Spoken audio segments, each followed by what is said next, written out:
प्यारे साथियों, आज का वाकया काफ़ी दिलचस्प है। चूँकि एक हिंदू नौजवान, आखिर उसके साथ क्या होता है ऐसा जो उसने कलमा पढ़कर इस्लाम कबूल कर लिया।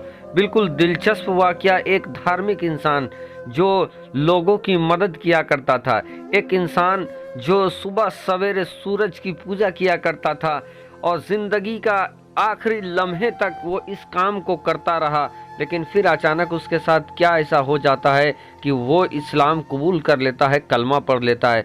बिल्कुल दिलचस्प वाकया आपके लिए लेकर आए हैं दोस्तों। तो वीडियो का आगाज़ करें उससे पहले आपसे रिक्वेस्ट करेंगे, वीडियो को कर लीजिए लाइक, चैनल को कर दीजिए सब्सक्राइब, बेल के बटन को कर लीजिए ऑन। चलिए दोस्तों, वीडियो का आगाज़ करते हैं। दोस्तों, वरुण सिंह नाम का एक इंसान जिसका घर मदरसा के बिल्कुल सटा हुआ था।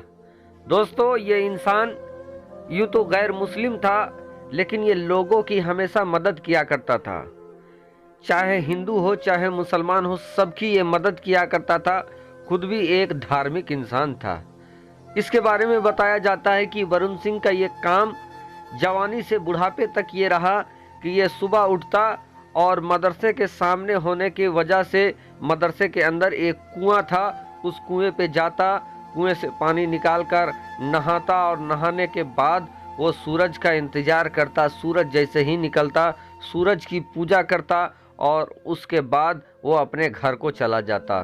दोस्तों, मदरसा के जो इमाम मौलाना साहब थे वो जानते थे कि ये एक गैर मुस्लिम है, लेकिन कभी भी मौलाना साहब ने वरुण सिंह को टोका नहीं कि आप मदरसे के कुएं में आकर नहाते हो और आप यहीं से पूजा क्यों करते हो।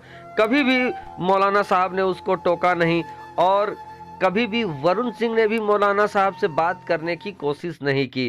दोस्तों, वरुण सिंह जो लोगों की मदद किया करता था, लोगों की मुसीबतों में काम किया आया करता था, लोग उनको बहुत पसंद करते थे वरुण सिंह के। इधर वरुण सिंह ये काम अपना जारी रखता, वो पूजा पाठ भी करता, वो सूर्य नमस्कार भी करता और अपने काम को भी करता। दोस्तों, इसी तरीके से जिंदगी का एक बहुत बड़ा लम्हा गुजर जाता है। अब क्या है कि मदरसे के जो मौलाना साहब थे उनका इंतकाल हो गया और उनकी जगह पर उनका बेटा अब मदरसे की देखभाल करने लगा। इधर वरुण सिंह भी अपने ज़िंदगी के आखिरी पड़ाव पे आ गया था, बूढ़ा हो गया था। एक बार का वाकया है कि मौलाना साहब का बेटा बबूल की पेड़ को से टहनियाँ तोड़कर उसकी दातुन बना रहा था, यानी मिसवाक बना रहा था। इधर आज न मालूम कैसे वरुण सिंह को छेड़खानी करने का मन किया।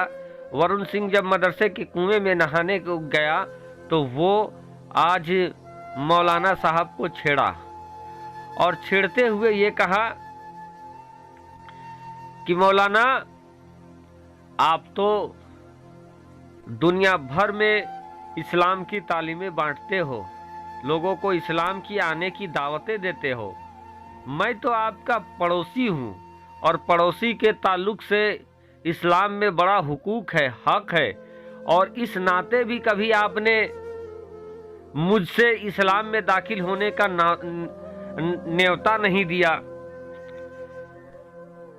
इस छेड़खानी को सुनने के बाद वो मौलाना कहता है कि आज लगता है मेरा मुकद्दर जाग गया है कि आज कैसे आपने मेरे से बात की, क्योंकि ता जिंदगी कभी भी वरुण सिंह ने मौलाना से बात तक नहीं किया था। वहीं जाकर नहाता, मदरसे के कुएं में नहाता, मदरसे से ही वो पूजा करता, सूर्य नमस्कार करता, लेकिन कभी भी बात नहीं करता था। लेकिन आज इस तरीके की बात किया, मौलाना भी आश्चर्य हो गया।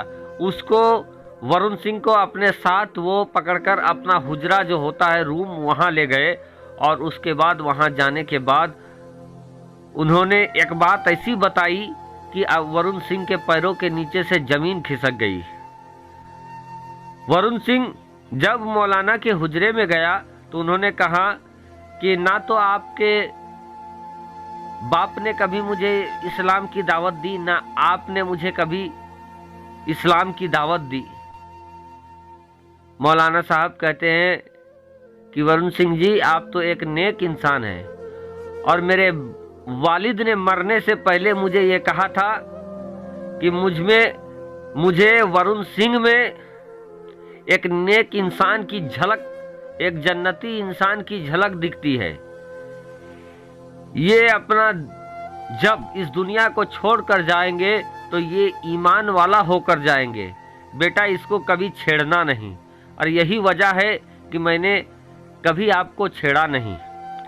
और आप ये बात जब सुना वरुण सिंह, तो वरुण सिंह काफ़ी दंग रह जाता है कि मौलाना उनको इस निगाह से देखते थे और इतना पसंद करते थे।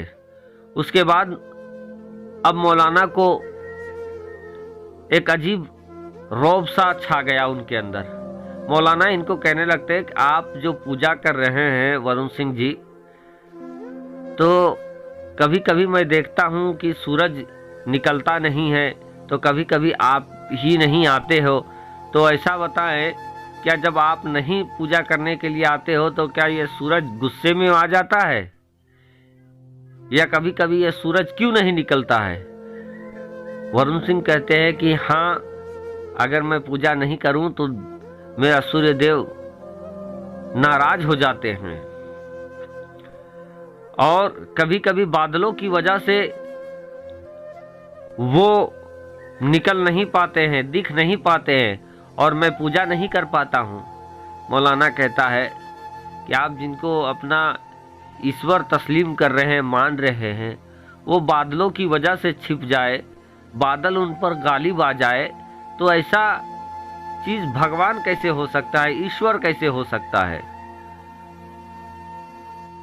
हम तो उस पाक परवरदिगार के मानने वाले हैं जो सूरज पे, चांद पर, जमीन पर, आसमान पर, इस जर्रे के हर चीज पर कुदरत रखता हो, और बगैर उनके हुक्म के कोई भी पत्ता तक नहीं हिलता है। हम उस पाक परवरदिगार के मानने वाले हैं, और आप सूरज के लिए पूरी जिंदगी को व्यतीत कर दिया, खत्म कर दिया, जो खुद बादल के आने से वो छुप जाते हैं, बादल से बाहर निकल नहीं पाते हैं। इन बातों का वरुण सिंह के पर काफी असर पड़ता है।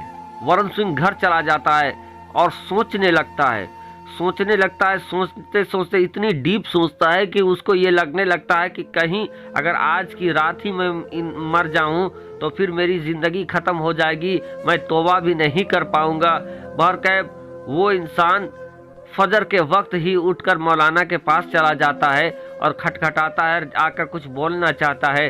मौलाना कहता है कि वरुण सिंह जी, आप कुछ ना बोले, मुझे आपके अंदर से ये सदा आ रही है कि आप ईमान कबूल करना चाहते हो। फिर मौलाना उनको कलमा पढ़ाते हैं, वो मुसलमान हो जाते हैं। उसके 10 दिनों के बाद उनका इंतकाल भी हो जाता है। इंतकाल होने के बाद बहुत सारे लोग उनके जनाजे में आते हैं, यहाँ तक कि उनके जनाजे को ताखीर करना पड़ता है, और बहुत सारे गैर मुस्लिम भी कलमा पढ़कर इस्लाम को कबूल कर लेते हैं। दोस्तों, कभी कभी ऐसा वाक़या घट जाता है। कभी कभी लोग अपनी ज़िंदगी भर किसी दूसरे धर्म में होते हैं और लास्ट वक्त में कोई दूसरा धर्म बदल लेते हैं। तो किसी के मुकद्दर में, जिसके मुकद्दर में इस्लाम होता है दोस्तों, अल्लाह उसे नसीहत दे देता है और हिदायत दे देता है। दोस्तों, वीडियो कैसा लगा कमेंट करें।